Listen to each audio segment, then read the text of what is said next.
The job came through on a Tuesday afternoon while I was sitting in my truck outside a Safeway in Hermiston.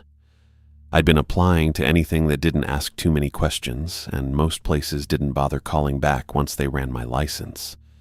So when the phone actually rang, and a woman said Bonneville Power needed overnight security at Coyote Springs, I said yes before she finished the sentence. Didn't ask about benefits, didn't ask for a contract. She gave me a time and directions, and that was it. I figured it was some kind of desperate situation. Power companies don't usually hire day of for critical infrastructure. But I wasn't in a position to care why they were desperate. My truck needed gas, and my motel bill was due Friday, and I had maybe $60 to my name.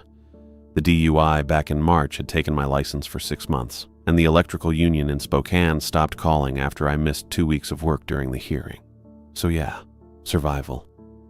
I drove out that evening with the sun dropping behind the hills. Boardman sits in this flat stretch of high desert where the Columbia cuts through, all brown grass and irrigation pivots and wind farms going on forever. The substation was east of town, set back from the highway behind a double fence line. I could see the lattice towers from 2 miles out, Nachong industrial geometry that used to mean steady work for me. The gate was unmanned when I pulled up.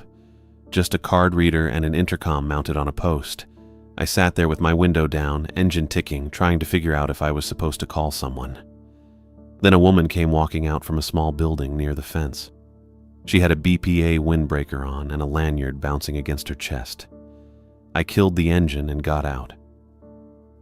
"Clyde Cooper?" she said. "That's me." She looked me over once. Not suspicious exactly, just thorough, like she was checking that I matched a description someone had given her. "Ruby Park, I handle site access." I nodded, didn't know what else to say. She held out a hand. "ID." I passed her my driver's license, the one that said valid but had restrictions I didn't feel like explaining. She glanced at it, then at me, then pulled a clipboard from under her arm and made a check mark. "You worked electrical before?" she asked. "Yeah, union certified. Mostly commercial and industrial. But not right now. Not right now," I said. She handed the ID back. "You're not here to work electrical. You're here to watch the building and call if anything happens. That's all." "Got it."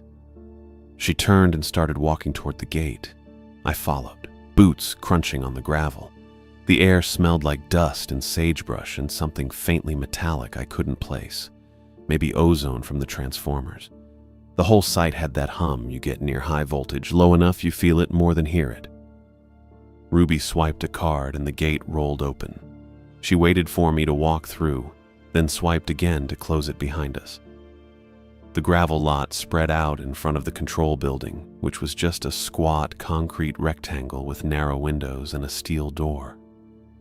Beyond that was the switchyard itself. Rows of breakers and disconnects and bus work, all of it lit up orange in the last of the daylight.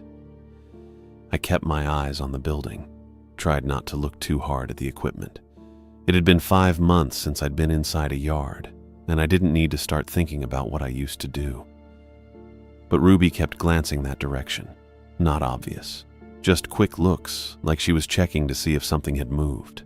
Her shoulders stayed square and her pace didn't change, but I noticed.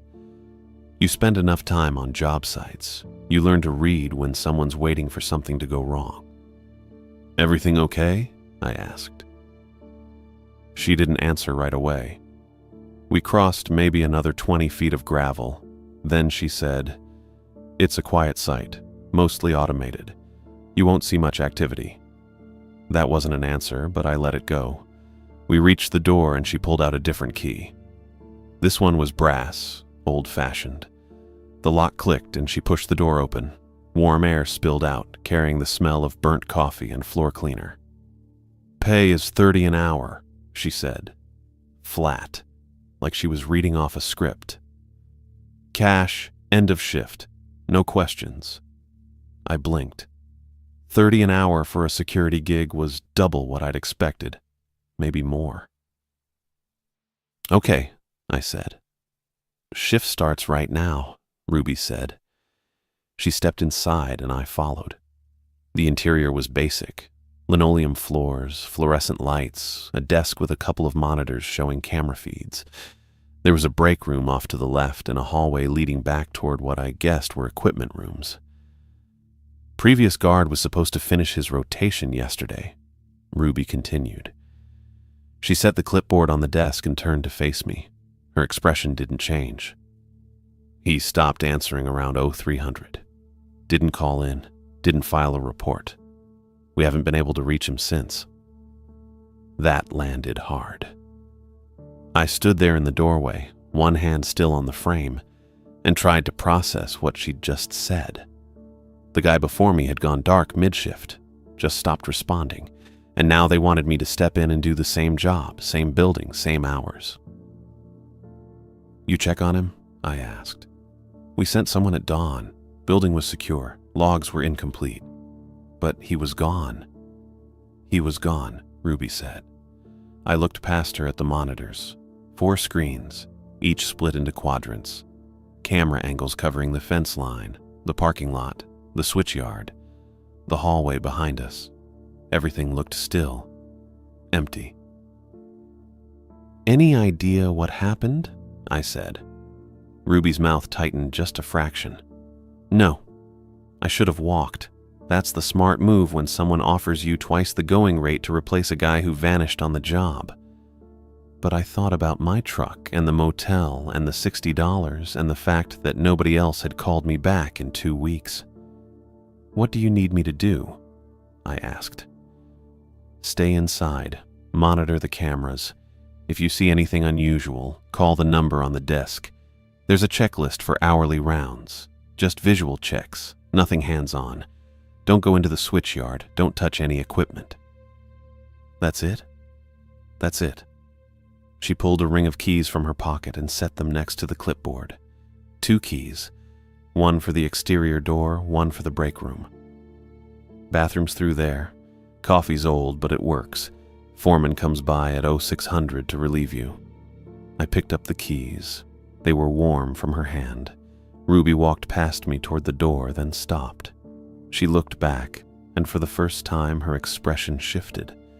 Not worried exactly, more like she was weighing whether to say something. You seem like you've got your head on straight, she said. I try. Good. Keep it that way. Then she left. I heard her footsteps on the gravel outside, then the sound of the gate rolling open and closed again. A minute later, an engine started up in the distance. Headlights swept across the window and faded. I stood in the middle of the control room, holding a dead man's keys, and wondered what the hell I'd just signed up for. Ruby pulled something from her jacket pocket, a laminated card, maybe 4 by 6 inches, the edges worn smooth from handling. She held it out. Read this, she said. Don't say anything. Just read it. I took the card. The lamination was cloudy in spots, probably older than it looked. The text was printed in that generic office font, all caps for the header. Overnight Security Protocols, Coyote Springs Substation. Below that, a numbered list. I started reading. 1. Keep interior bay door shut and locked after 12:07 a.m. Do not open for any reason until 05:45 a.m. 2. If yard lights blink 3 times in succession, face the south wall immediately. Count to 60 aloud. Do not turn around until count is complete. 3. Do not answer the intercom after 2:40 a.m. unless the display screen shows the word TEST in green text. Any other display or no display. Do not respond. Do not acknowledge. 4. If you observe any individual in the switchyard who is not wearing an orange high-visibility vest, press alarm 2 on the desk panel. Do not attempt to identify the individual. Do not look at the switchyard again until yard lights cycle off and on. 5. If the background hum from the equipment stops completely, do not look up. Remain seated. Wait for hum to resume before moving. I read it twice. The second time didn't make it make more sense. I looked up at Ruby. She was watching me with that same tight expression she'd had outside when she kept glancing at the switchyard. "These are serious," she said. Her voice had dropped lower, more controlled. "They're not suggestions. They're not there to mess with you." I glanced down at the card again. Rule 2. Face the south wall and count to 60. "What happens if I don't follow them?" I asked. Ruby's jaw shifted. "People get hurt." "What people?" "You." She pointed at the card. Previous guards who didn't take it seriously. One guy thought Rule 3 was a prank, answered the intercom at 3 in the morning because he was bored. She stopped. I waited. "They found him outside the fence line the next day," Ruby said. "He couldn't explain how he got there, didn't remember leaving the building, wouldn't come back to finish his report." I felt that familiar tightness in my chest, the same feeling I got right before I knew a job was going sideways, but I also thought about $60 and a motel bill due Friday, and the fact that I'd already said yes. "Okay," I said. Ruby held my eyes for another second, then nodded once. "Keep the card on you. If you're not sure about something, check it." I folded the card in half and slid it into my front pocket. The lamination crinkled. Ruby turned and walked toward the door without saying anything else. Her boots made flat sounds on the linoleum. She pulled the door open and stepped outside, and I heard gravel crunching under her feet as she walked toward the gate. I stayed where I was, next to the desk, listening.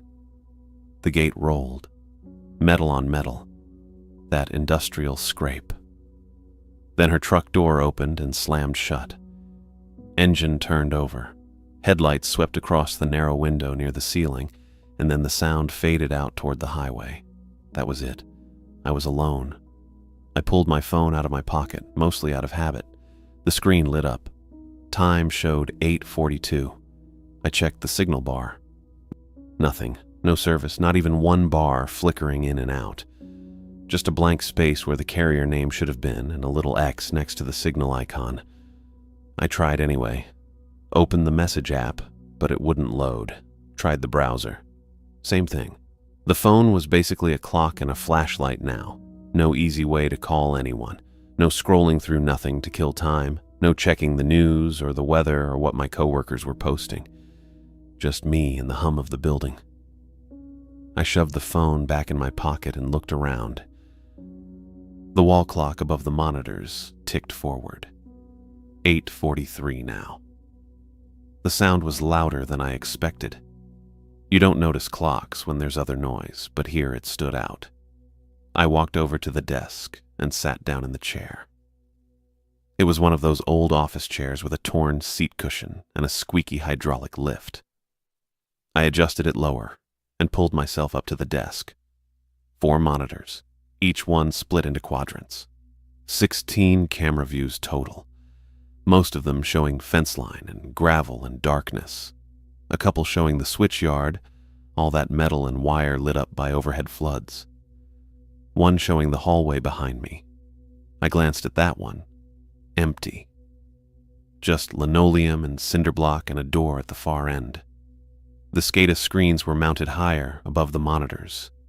2 of them, older models with thick bezels. They cycled through data every few seconds. Voltages, load levels, breaker statuses, all of it automated.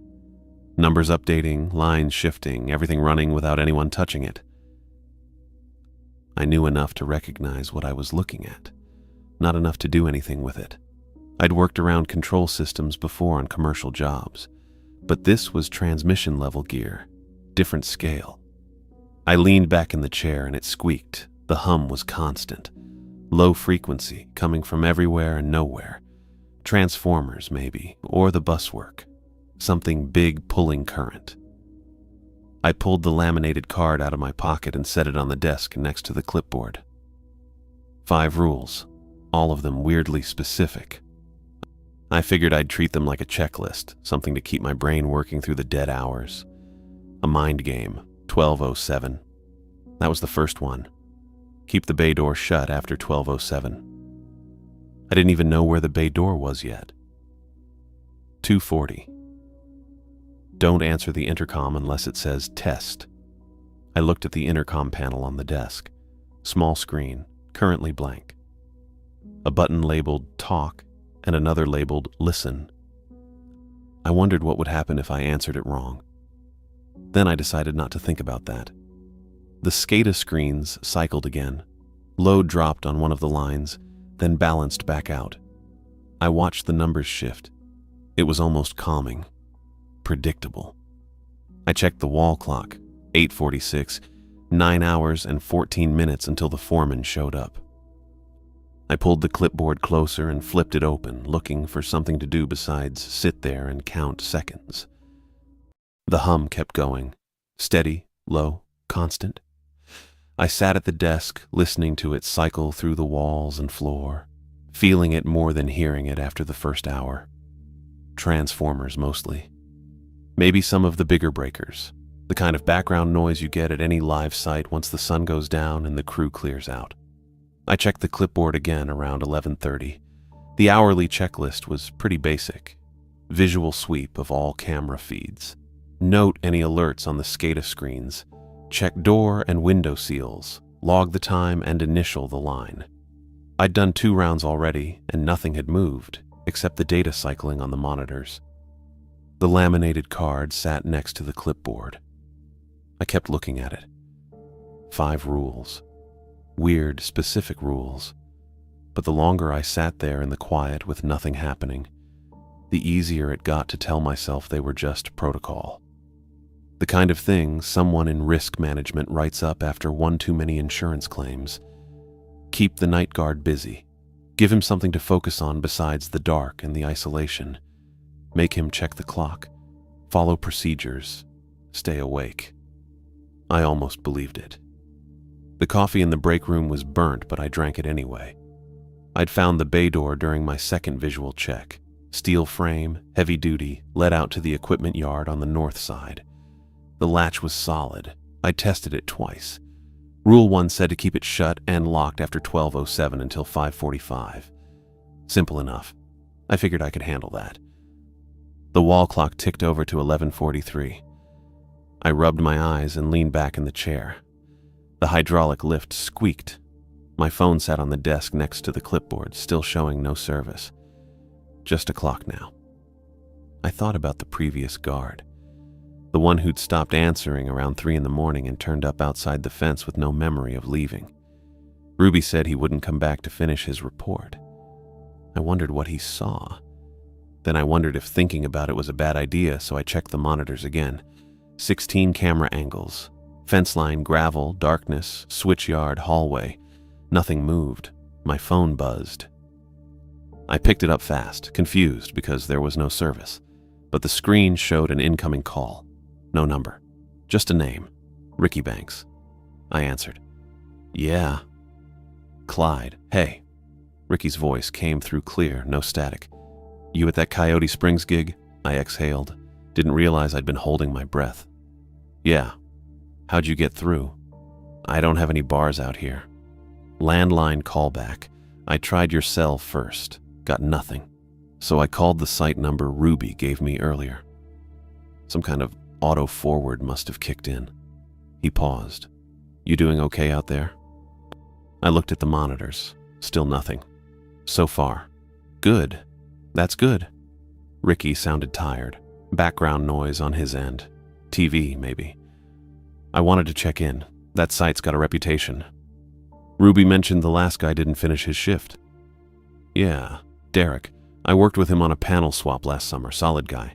Not the type to flake. Ricky's tone shifted a little. Careful. He wouldn't talk about what happened. Just said he wouldn't go back. I didn't say anything. The hum from the transformers filled the silence on my end. Ricky kept going. Look, I don't know what Ruby told you, but that site's isolated. No neighbors, no traffic, nothing between you and the highway except dirt and fence. Copper thieves know that. They test the perimeter sometimes. See if anyone's actually watching.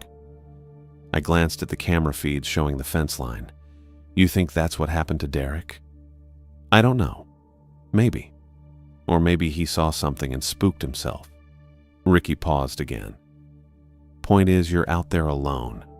If something feels wrong, you call it in. Don't try to handle it yourself. I'm not planning to. I picked up the laminated card, turned it over in my hand. Ruby gave me a list of rules. I'm just going to follow those and keep my head down. What kind of rules? I read him the first one. Keep the bay door shut and locked after 12:07. That's specific, Ricky said. Yeah. What else? I read him Rule 2. If the yard lights blink 3 times, face the south wall, count to 60. Don't turn around until the count is done. Ricky went quiet for a few seconds. The TV noise in the background got louder, then muted. Clyde, you serious? That's what it says. What the hell kind of site protocol is that? I don't know. I set the card down. Ruby said people get hurt if they don't follow the rules. She told me about a guy who answered the intercom at 3 in the morning. They found him outside the fence. No memory of leaving. Ricky swore under his breath. And you took the job anyway. $30 an hour, cash. He didn't argue with that. He knew my situation. We'd worked the same commercial jobs in Spokane before everything went sideways for me. He'd been the one who told me Bonneville sometimes hired for short-term gigs when I mentioned I was looking for anything that paid. All right, Ricky said finally. You're there now. Just stay inside. Follow the card. Don't go poking around. Don't try to figure out what the rules are for. If something shows up outside, you let it stay outside. Got it? Got it. I mean it, Clyde. No matter what you see or hear, you stay in that building and you follow the rules Ruby gave you. I will. Good. He sighed. I'm going to stay up for a while. If you need to call, use the landline. Number's in my phone. Thanks, Ricky. Yeah. Be careful out there. He hung up. I set the phone back on the desk and looked at the clock. 11:56. The conversation had eaten up most of the last stretch before midnight. I felt better having talked to someone. Normal human contact. Ricky's voice, his concern, the practical warning about copper thieves. It all felt like normal job site stuff, the kind of thing that made sense. I wanted to hold on to that feeling. The clock hit midnight. I logged it on the checklist, initialed the line. 12:07 was coming up fast. I stood and walked toward the hallway, boots loud on the linoleum, and headed for the bay door. The door was right where I'd found it earlier. Steel frame, industrial latch, the kind that locks with a heavy throw bolt.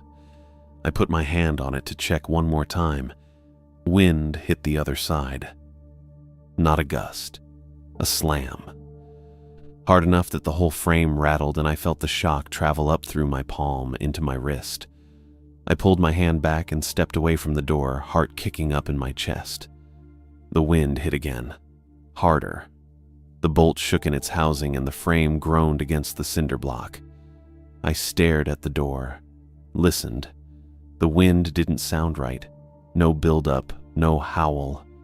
Just impact, like something throwing itself against the steel. I checked the latch, still secure. The bolt was seated all the way through. The wind stopped.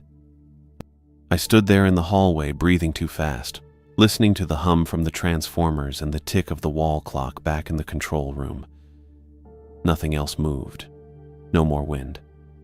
No sound from outside the door at all. I checked my watch. 12:04. 3 minutes until 12:07. I kept my eyes on the door, waiting to see if the wind would come back. It didn't. The building settled back into its low hum and the distant tick of the clock. I stood there another 30 seconds, then walked back to the control room and sat down at the desk. The monitors showed the same 16 angles. Fence, gravel, darkness, switchyard. I scanned each quadrant looking for movement. Nothing. 12:06. I pulled the laminated card closer and read Rule 1 again. Keep the interior bay door shut and locked after 12:07 a.m. until 5:45 a.m. Didn't say why. Didn't say what happened if you opened it. Just said keep it shut. I wasn't planning to test it. The clock ticked over. 12:07. I exhaled and logged the time on the checklist. Bay door secure. All cameras clear. I started to initial the line. The yard lights blinked. Once, twice, 3 times. I dropped the pen. Rule 2. If yard lights blink 3 times in succession, face the south wall immediately. Count to 60 aloud, and do not turn around until the count is complete. I shoved the chair back and stood up fast, knocking my knee against the desk edge. Didn't matter. I turned away from the monitors, away from the windows, and found the south wall, cinder block painted industrial beige, a bulletin board with faded safety notices, a fire extinguisher mounted in a red bracket. I stared at the extinguisher and started counting. 1, 2, 3. My voice sounded too loud in the quiet. I kept going. 4, 5, 6. I wanted to turn around, wanted to check the monitors, see what was happening in the switch yard. My shoulders were tight and I could feel the space behind me like a weight. 7, 8, 9. Don't turn around. That's what the rule said. Count to 60. Don't turn around until the count is complete. 10, 11, 12. The hum from the transformer stayed steady. I focused on that. Familiar, normal. Just equipment doing what equipment does. 13, 14, 15. I thought about the previous guard, the one who didn't follow Rule 3 and ended up outside the fence with no memory. Ruby said people get hurt when they don't follow the rules, not the building, not the equipment, the guard himself. 16, 17, 18. My hands were shaking. I shoved them in my pockets. 19, 20, 21. Halfway there. I kept my eyes on the fire extinguisher. Red metal, black hose. Inspection tag dated from last April. 22, 23, 24. The air in the room felt different, heavier, maybe, or I was just breathing too shallow. I forced myself to take a slow breath. 25, 26, 27. Nothing touched me. Nothing made a sound, just the hum and my voice counting. 28, 29, 30. I thought about stopping, thought about turning around to see if anything had changed. But the rule said 60, not 30, not 59, 60. 31, 32, 33, so I kept counting. 34, 35, 36. My voice steadied out. I fell into the rhythm of it. Numbers and breath and the hum underneath. 37, 38, 39, 40. 2/3 done. I watched the second hand on the wall clock in my peripheral vision, making sure I wasn't counting too fast. 41, 42, 43. The weight behind me didn't change, didn't get worse, didn't fade, just stayed there. 44, 45, 46. I focused on the extinguisher, the bracket, the safety notices on the bulletin board with their curled edges and sun-faded text. 47, 48, 49, 50. 10 more. I could do 10 more.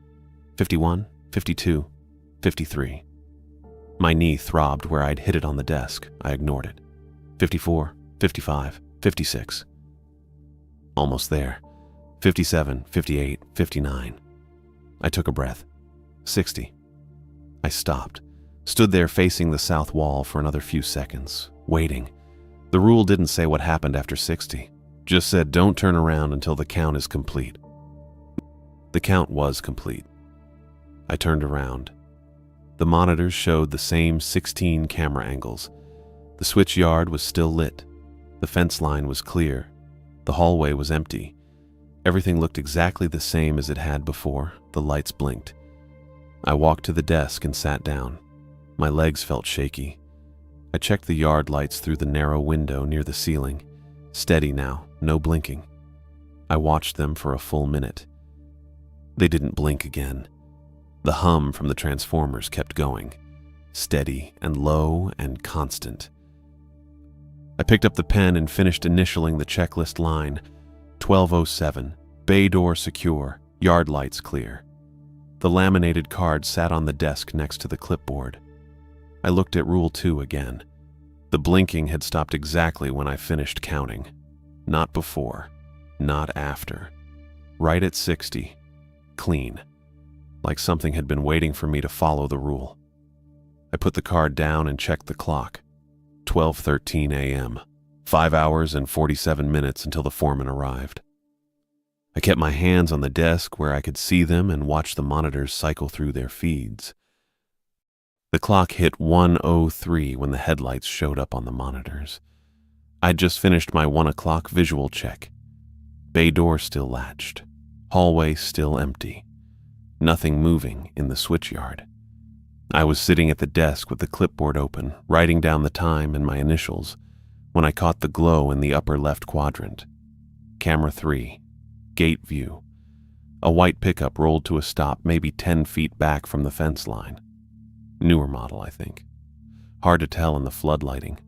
It just sat there with the headlights on, engine probably running, pointed straight at the camera.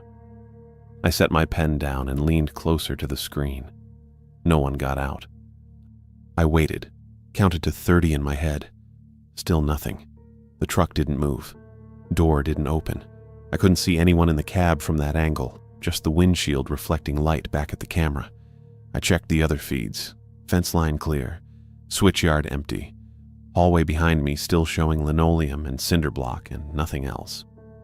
When I looked back at camera 3, the pickup was still there. The bed looked empty. No tools, no cargo, nothing visible. But the suspension sat low, real low, like the whole frame was sagging under weight that wasn't there. That bugged me. I've loaded enough trucks to know what a half-ton looks like with 1,000 pounds in the back, and this one had that same squat, except the bed was empty. I could see straight through the rails. I pulled my eyes away from the monitor and looked at the desk. The radio sat next to the phone, a standard Motorola unit with a coiled handset and a strip of tape across the top labeled Morrow Co-Dispatch. Ruby hadn't mentioned it, hadn't told me to use it or not use it. Just said to call the number on the desk if I saw anything unusual. I looked at the phone, looked at the radio. The white pickup on camera 3 hadn't moved. I reached for the radio handset, then stopped with my fingers an inch from the plastic. Ruby said the last guard went silent around 3 in the morning. Stopped answering. Didn't call in. They found the building secure and the guy gone. I didn't know what that meant. Didn't know if he'd called someone first, and that's what got him in trouble, or if he just walked out on his own, or if something else happened that Ruby didn't want to explain. I also didn't know what Alarm 2 actually did. The laminated card was sitting next to the clipboard. Rule 4 said, if anyone in the switchyard wasn't wearing an orange vest, press Alarm 2 and don't look at the yard again until the lights cycled. But the card didn't say what the alarm triggered. Didn't say if it called someone or locked something down or just made noise. I pulled my hand back from the radio.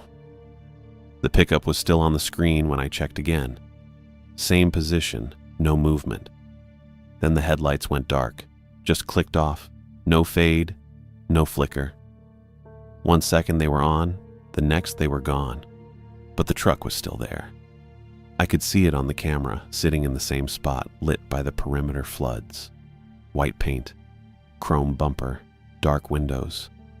I stared at the monitor. My eyes slid off it. I don't know how else to describe it. I was looking straight at the screen, focused on the quadrant showing camera 3, but my attention wouldn't stick.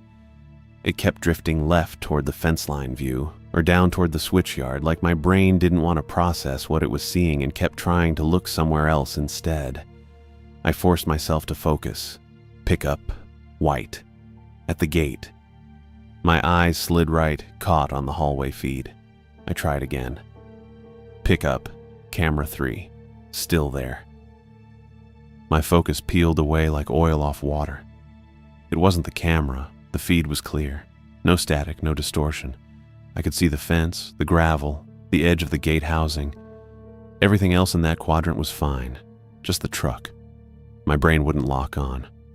I closed my eyes, counted to 5, opened them and looked at the desk instead, at the radio, at my hands. Then I checked the clock, 1:07. When I looked back at the monitors, the pickup was still sitting there. I could see it in my peripheral vision, white shape in the upper left screen, but when I tried to look at it directly, my attention slipped sideways. I kept my eyes on the other feeds instead. Watched the switchyard. Watched the hallway. Checked the fence line on the east and south sides. Minutes passed. 3, 5, maybe more.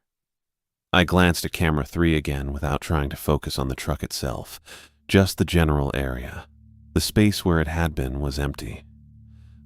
I sat forward. The gate view showed gravel, fence, darkness past the perimeter lights. No vehicle, no headlights, no dust cloud. I switched my eyes to the other exterior feeds, the ones covering the access road and the approach from the highway. Nothing. No taillights, no movement. The truck was just gone. I checked the timestamp on the camera feed. It was live. No delay, no loop. The clock in the corner of the monitor matched the wall clock. 1:12. I looked back at camera 3. Definitely empty. The truck hadn't turned around. I would have seen that. And the access road was a straight shot for half a mile before it curved toward the highway. Even if it had backed out fast, I should have caught it on one of the other cameras. But there was nothing. I sat back in the chair. The hydraulic lift squeaked. I didn't write it down on the checklist. Didn't call the number on the desk.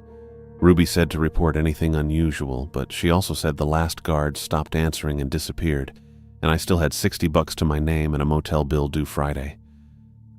I figured keeping my mouth shut was the better play. The transformer hum stayed steady. The SCADA screens cycled through their numbers, load balancing, voltages holding. I picked up my coffee mug from earlier and took a sip. Still warm enough, still tasted like burnt grounds and old tap water. I kept my eyes on the monitors and didn't look at the laminated card. Around 2:15, the hum changed. I noticed it right away. Not because it got louder or softer, but because it thinned out. Like someone had taken the low end off the frequency and left just the high edge, thready and unstable. I was sitting at the desk. Had the clipboard open. I'd just logged my 2 o'clock check and was drinking more coffee, trying to stay sharp. The hum dipped. My whole body went tight. It didn't stop. That was Rule 5. If the hum stopped completely, stay seated, don't look up, wait for it to come back. But this wasn't a stop. It was a drop. A thinning. Like the transformer was still running, but something in the air had changed and the sound wasn't carrying the same way. Every instinct I had screamed at me to look up. Not at the monitors. Not at the SCADA screens. Up. At the ceiling. Toward the source of the hum. Toward the transformer bank outside. Toward whatever was making that sound in the first place. I wanted to tilt my head back and track it. Wanted to stand up and walk to the window and look at the switchyard and see what was different. I didn't. I locked my eyes on the floor instead. Linoleum. Scuffed beige tiles with flecks of gray. Older than me, probably. Some of the edges were peeling up near the wall. There was a coffee stain 2 tiles to my left, shaped kind of like a kidney bean. The hum thinned further. My hands were on the desk. I watched them. Watched my knuckles go white where I was gripping the edge. I didn't look up. The air felt different. Thinner, maybe, or heavier. I couldn't tell. It was like pressure was building in my ears the way it does on a plane, but there was no pop. Just a slow squeeze. The coffee mug was sitting in front of me. I could see it at the bottom edge of my vision. White ceramic with a hairline crack up one side. The hum wavered. I kept my eyes down. Counted tiles. 1, 2, 3 rows across. 4, 5, 6 toward the hallway. My neck hurt from holding my head in one position. I wanted to stretch. Wanted to roll my shoulders back and look around and reset. I didn't move. The hum came back. Not all at once. It built up slow, like someone was turning a dial, bringing the low frequency back in until the sound filled out again and settled into the same steady drone it had been all night. I waited another 10 seconds, then 20. Then I lifted my head. The monitors showed the same 16 feeds: fence line, gravel, switchyard, hallway, nothing moving. The SCADA screens were still cycling, voltages steady, load balanced. I looked at the clock. 2:18. I picked up my coffee mug and took a drink. It tasted wrong. Not burnt, not stale. Metallic. Like I was drinking water out of a rust pipe, or like I'd been chewing on a penny. I swallowed it anyway, then set the mug down and stared at it. The coffee had been fine 10 minutes ago, same pot I'd made at 9, same mug. Nothing had changed, except the air, the hum, whatever had just happened. It felt like something had shifted, like the whole building had moved 6 inches to the left and then snapped back into place, and now everything looked the same but wasn't quite sitting right. I didn't touch the coffee again. I sat there at the desk with my hands flat on the clipboard, watching the monitors, listening to the hum. 3 hours and 42 minutes until the foreman showed up. I kept my breathing steady and didn't look at the clock again. At 2:41 in the morning, the intercom crackled to life. I was sitting at the desk with my hands flat on the clipboard, watching monitor 3 for any sign of that white pickup coming back. The static made me flinch hard enough that my knee hit the underside of the desk. I looked at the intercom panel. The small display screen glowed dim white, completely blank. No green text, no test indicator. Rule 3 was pretty clear about this. Don't answer the intercom after 2:40 unless the screen shows test in green. I didn't touch the panel. The static cleared and a voice came through. Female. Calm. Professional. "Clyde, this is Ruby Park. I'm stuck at the gate." I stared at the screen. Still blank. Just that dim white glow. The voice continued. "The card reader's not responding and I need you to cycle the lock manually from inside. Can you hear me?" It sounded exactly like Ruby. Same clipped tone. Same precise way she said my name, with a tiny pause before it like she was reading it off a list. I glanced at camera 3. The gate was visible in the upper left quadrant. Empty. No truck. No headlights. Just the card reader housing and the fence line lit by floods. "Clyde," the voice again, patient. "I know it's late. I wouldn't ask if it wasn't necessary. I need you to open the gate." I pulled the laminated card closer and reread Rule 3 even though I'd memorized it hours ago. Prohibits answering the intercom after 2:40 a.m. unless the display screen shows the word test in green text. The screen was blank, not green, not showing any text at all. My hand moved toward the talk button anyway. I stopped it halfway, fingers hovering an inch above the panel. "There's an issue with one of the breakers," the voice said. "I need to get inside and check the SCADA readings before we lose the line. It'll take 2 minutes. Just cycle the lock." I looked at camera 3 again. The gate was still empty. I checked all the other exterior feeds.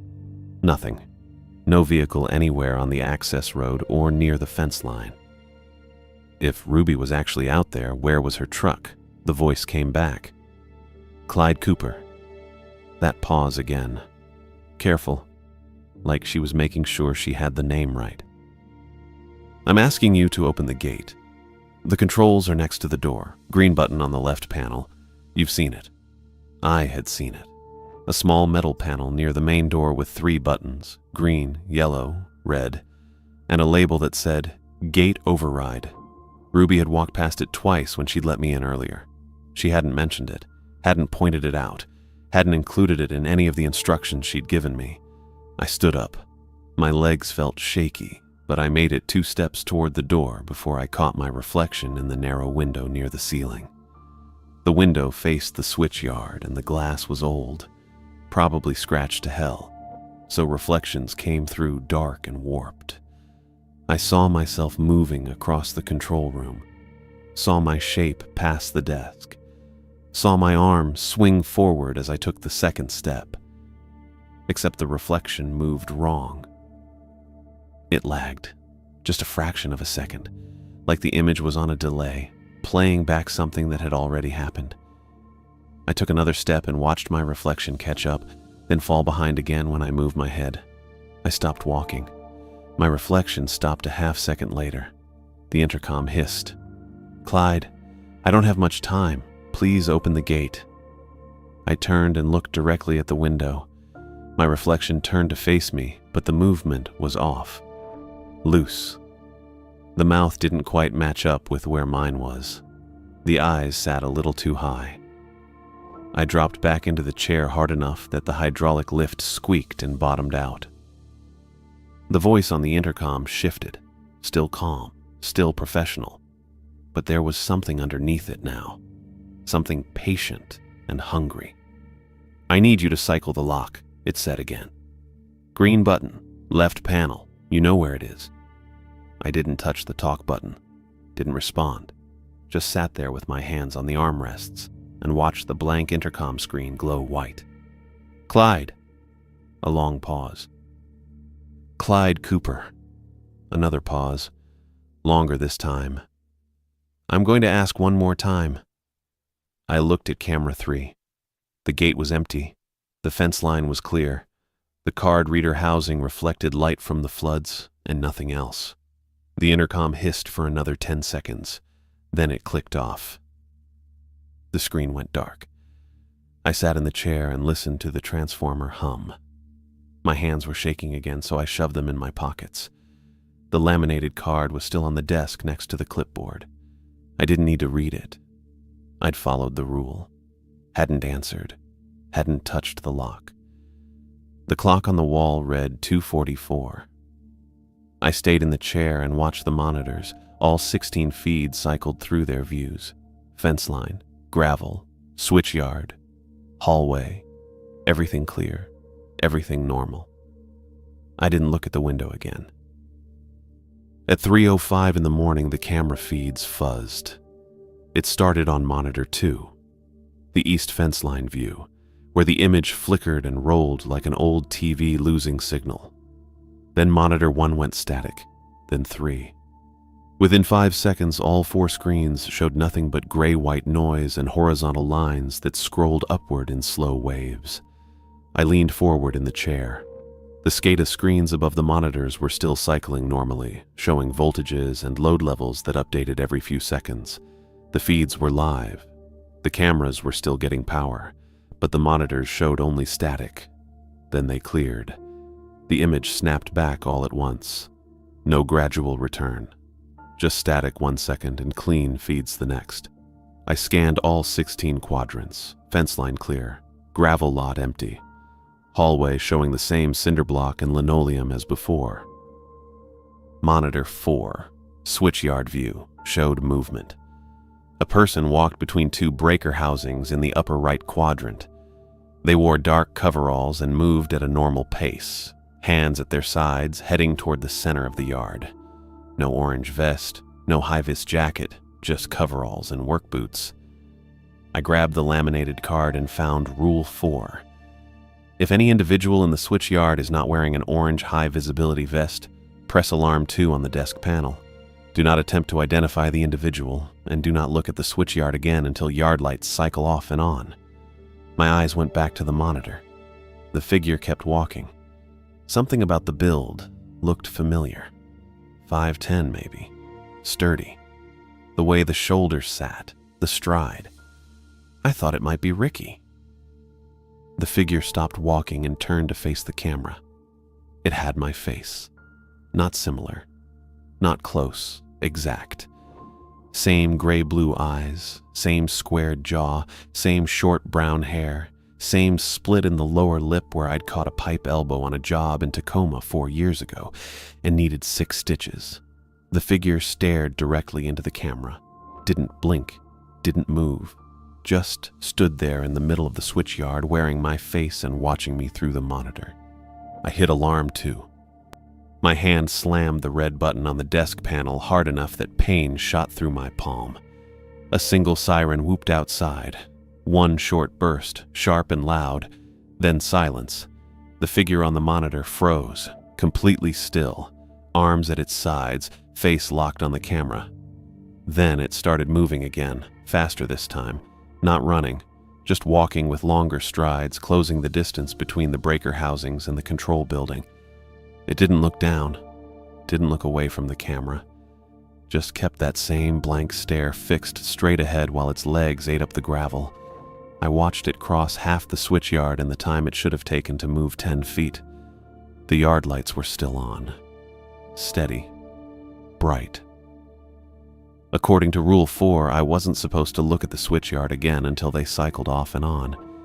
But the lights weren't cycling, and the figure was getting closer. I could see more details now. The coveralls had a name patch over the left chest. Too far away to read, but the shape was there. The boots were steel-toe, scuffed brown leather. Work boots. The kind I wore. The face didn't change expression, didn't shift. Just my face staring back at me from the monitor. 20 feet from the building now and still moving. 15 feet. 10.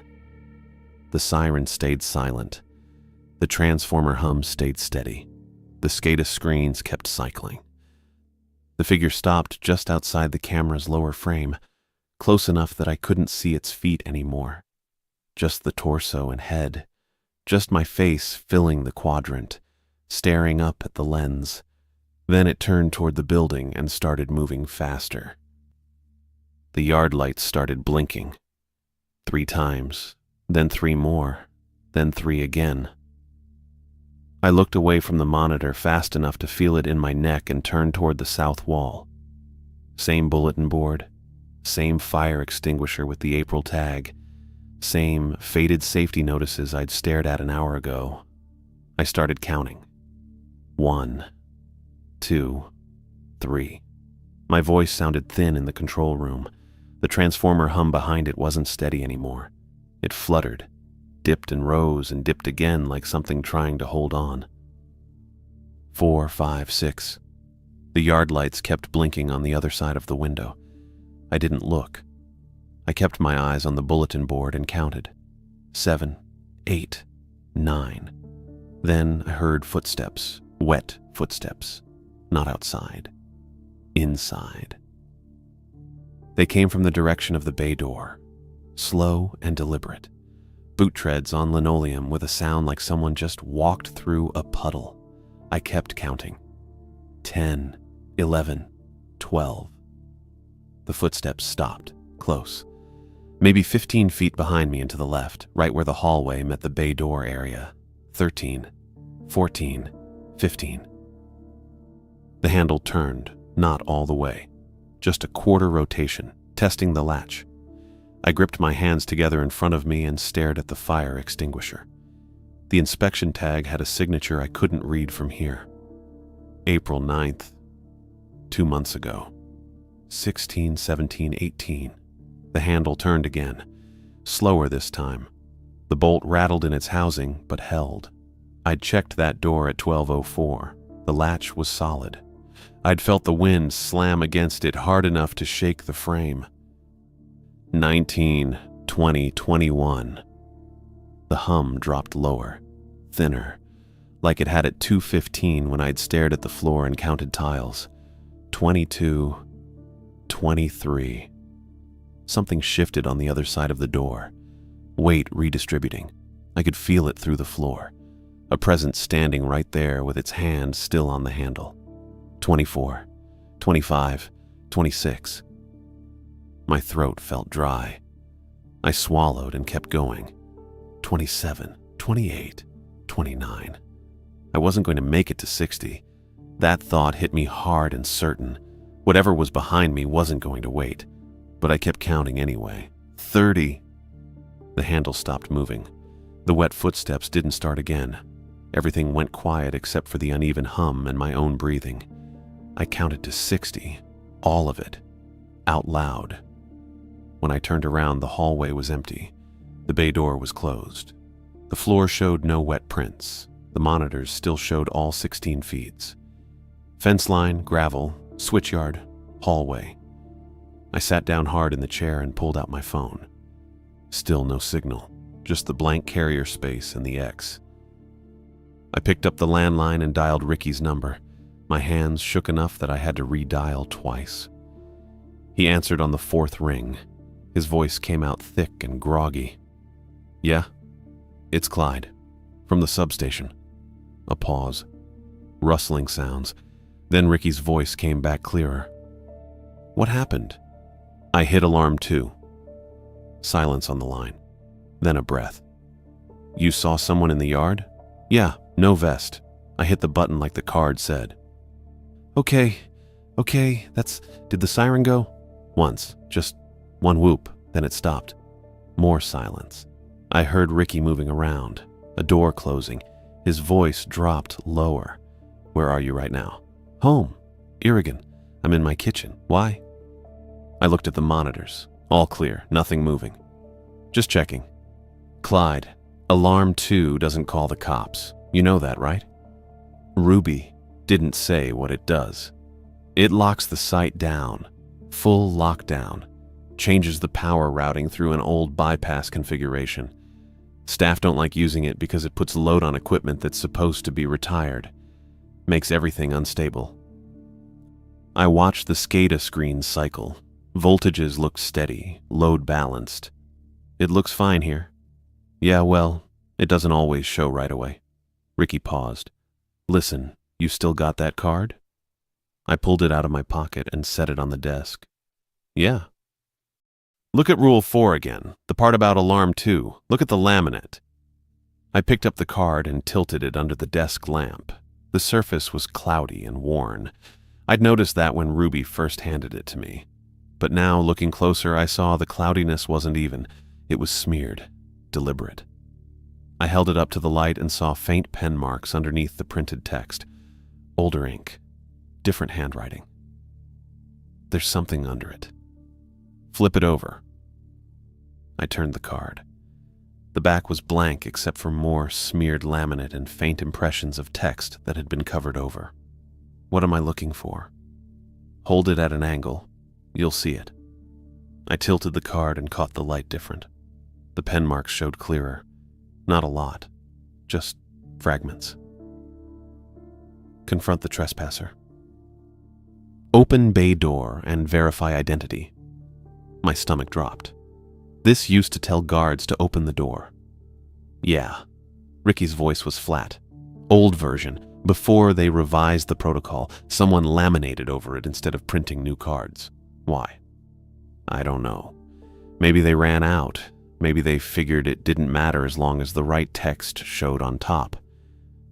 I set the card down and stared at it.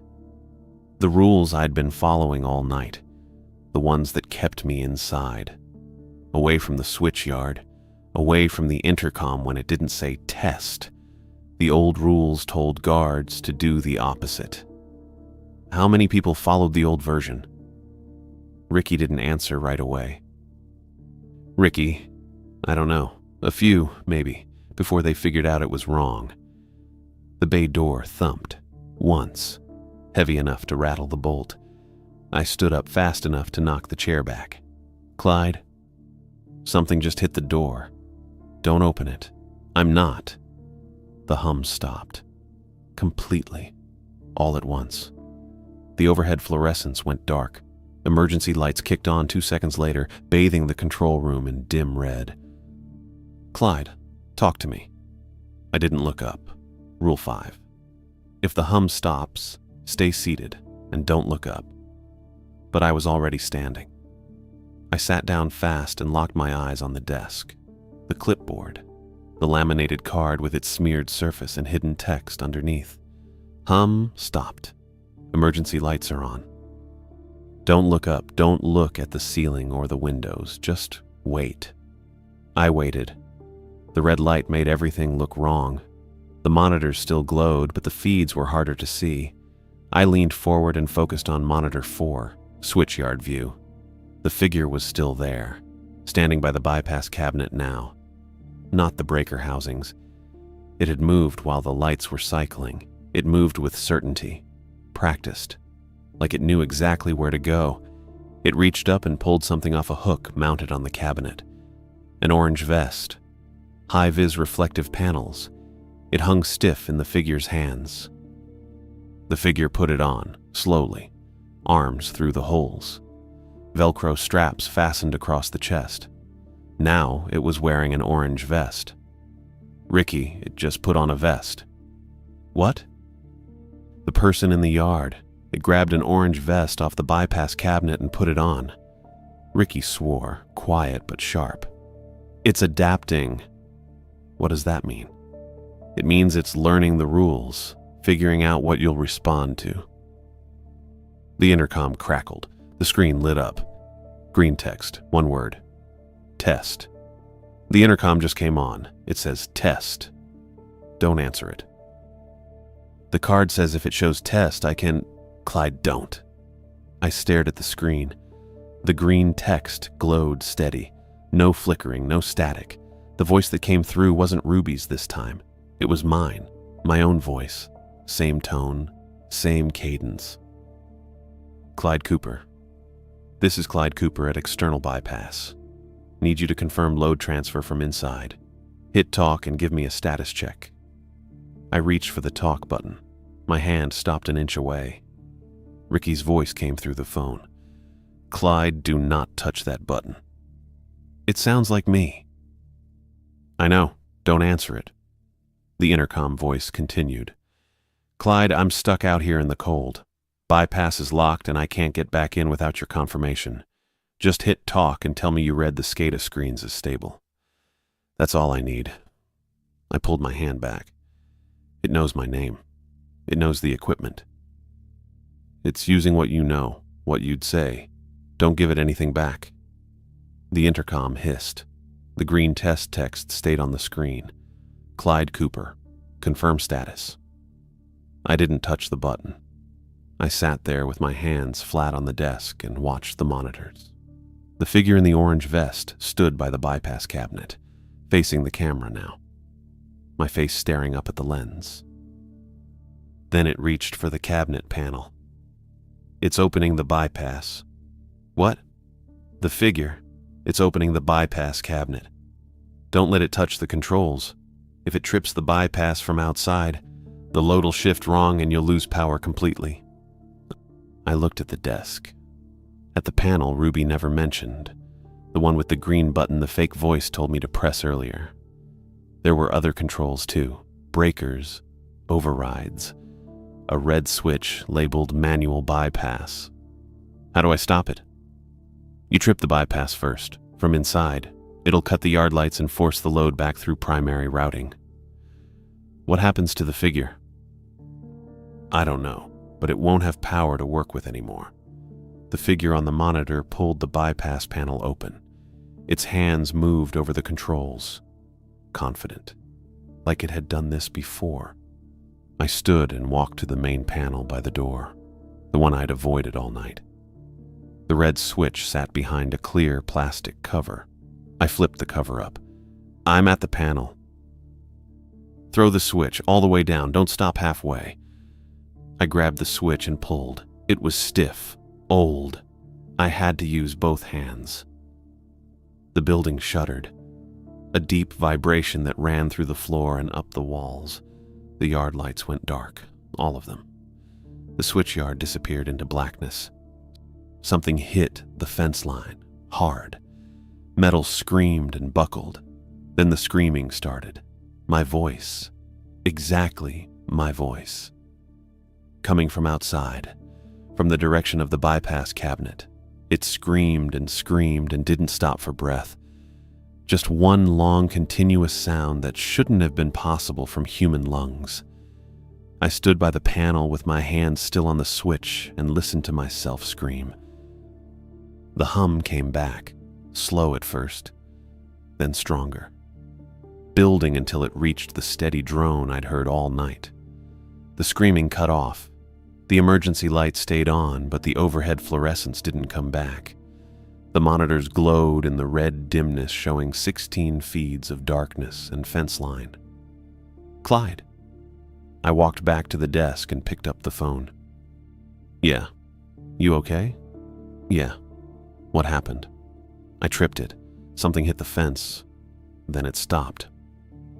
Ricky let out a long breath. Stay inside. Don't go check the fence. Don't go outside for anything. Wait for the foreman at 6. I looked at the clock. 4:38. Okay. I mean it, Clyde. I'm not going anywhere. We stayed on the line for another minute without talking. Then Ricky said he'd wait up until I called back to say the foreman arrived. I hung up and sat at the desk. The monitors showed nothing moving. The SCADA screens kept cycling. Load balanced. Voltages steady. I didn't drink any more coffee. Ruby came back at 6:05 with 4 other people. I watched them on camera 3. 2 trucks. Ruby got out of the first one with a tall man in a hard hat and BPA jacket. 3 more people climbed out of the second truck wearing work gear and reflective vests. They stopped at the gate. Ruby swiped her card. The gate rolled open. Then they saw the fence. I couldn't see it from the control room monitors. The angle was wrong. But I watched them all turn and stare at something past the frame. The tall man walked toward it. Ruby followed. The other 3 stayed by the trucks. I stood and walked to the window, the narrow one facing the switchyard. The fence line was bowed outward. A section about 10 feet wide bulged away from the substation like something massive had thrown itself against it from the inside.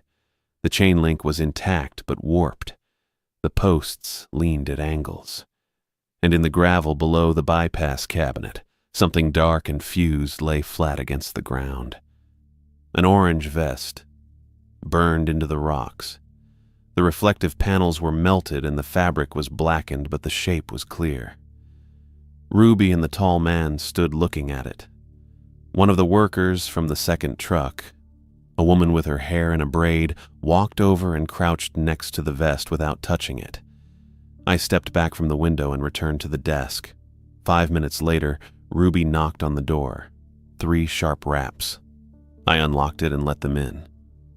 Ruby looked tired. Same windbreaker. Same badge lanyard. She nodded at me once. You're Clyde Cooper? Yeah. I'm Ruby Park. We spoke yesterday. This is Jimmy Lee, site foreman. The tall man stepped forward. Weathered face. Hard hat under his arm. He shook my hand with a grip that felt automatic. You hit alarm 2 last night?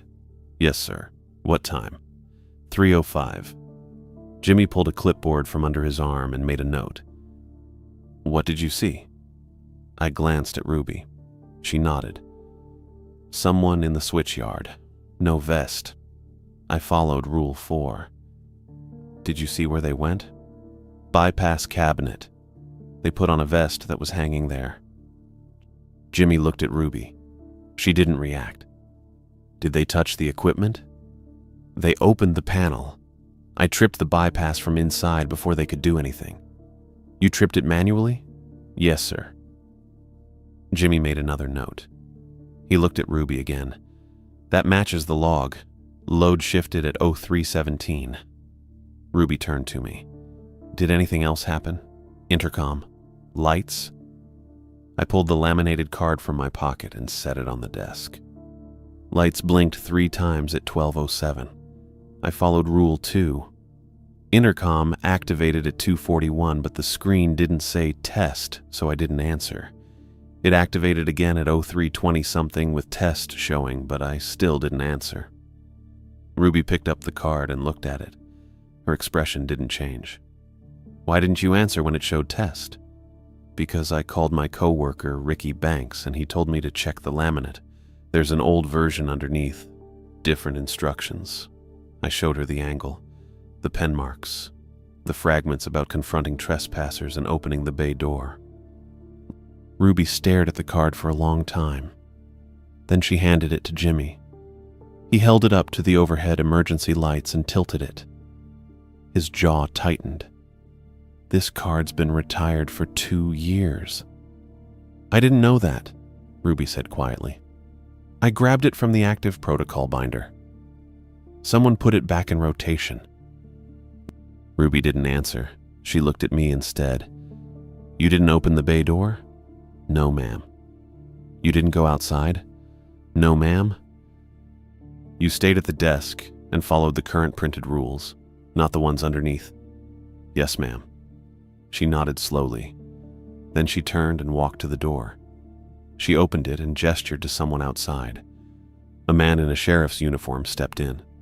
Tall, clean-shaven, body cam on his chest. This is Deputy Francisco Stevenson. He's going to take a statement and document what we found outside. Francisco pulled a notepad from his belt and asked me to walk him through the night, start to finish.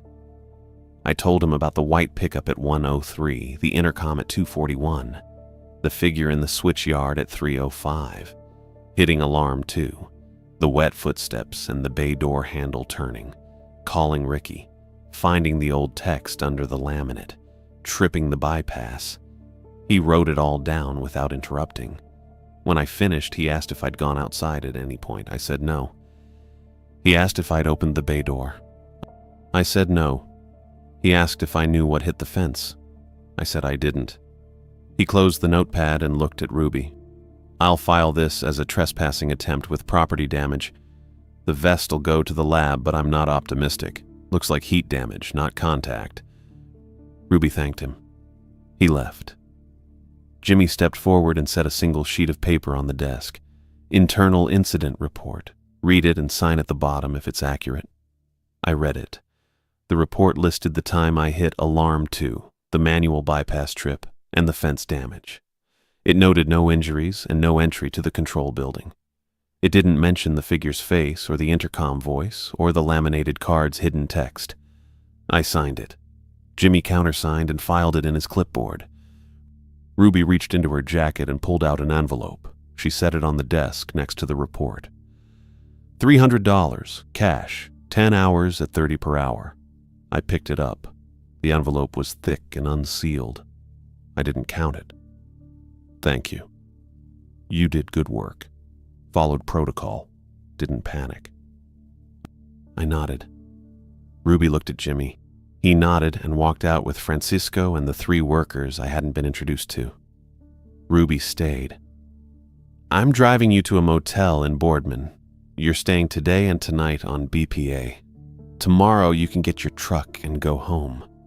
I can drive now. No. You've been up for 24 hours and you just worked a threat event.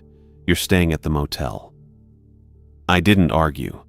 I was tired enough that standing felt difficult. Ruby walked me outside. The sun was up. The air was cold and clean. The fence was worse up close.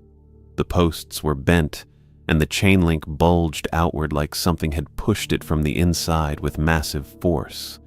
The orange vest was still there, fused flat. The gravel around it looked scorched. I got in Ruby's truck. She drove me west toward Boardman without talking. We pulled into a motel off the highway, single story, gravel lot. A sign that said Columbia Inn with half the letters burned out. Ruby walked me inside. A woman with auburn hair and glasses sat behind the front desk. Her name tag said Miranda Crawford. Morning, Ruby. Morning. Need a room for one night. BPA's covering it. Miranda pulled a key from the board behind her and slid a registration card across the counter. I filled it out. She handed me the key without asking questions. Room 12, end of the row. Checkout's at 11 tomorrow. Ruby walked me to the room and unlocked the door. The interior was clean. 2 beds, a bathroom, curtains pulled shut. Get some sleep. If anyone asks about last night, refer them to Jimmy Lee. Don't talk to anyone else. Am I coming back? Ruby looked at me for a long moment. No, the overnight position's been filled. I nodded. She left. I locked the door and sat on the bed. The envelope was still in my pocket. I pulled it out and counted it. $300. Exactly. I set it on the nightstand and lay back on the bed with my boots still on. I didn't return to the substation. The overnight job ended right there. The rules stayed laminated, smeared and cloudy with old text hidden underneath. I figured someone else would get handed that card eventually. Maybe they'd tilt it toward the light. Maybe they wouldn't. That wasn't my problem anymore.